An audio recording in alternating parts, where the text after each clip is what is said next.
Auto కార్మికులకు కూడా మరి సంక్షేమ బోర్డును కూడా ఏర్పాటు చేయడం జరుగుతుంది.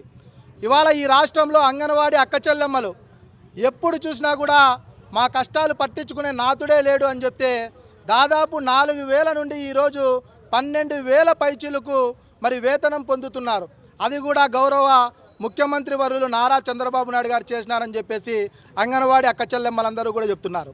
ఆర్టీసీలో పనిచేసేటువంటి కార్మికులు 2014, 2019 5 సంవత్సరాల్లో రాష్ట్రం రెవెన్యూ లోటుతో తీవ్ర ఇబ్బందులు పడుతుంటే ఆనాడు ఫిట్మెంటు ఐఆర్ ఇచ్చి ఆదుకున్నటువంటి ముఖ్యమంత్రి వర్యులు ఎవరైనా ఉన్నారంటే గౌరవ ముఖ్యమంత్రి నారా చంద్రబాబు నాయుడు గారు.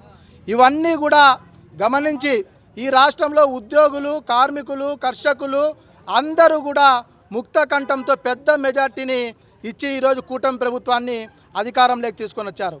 ఈ మేడే సాక్షిగా కూటమి ప్రభుత్వం ఉద్యోగుల పక్షపాతిగా ఉంటుంది.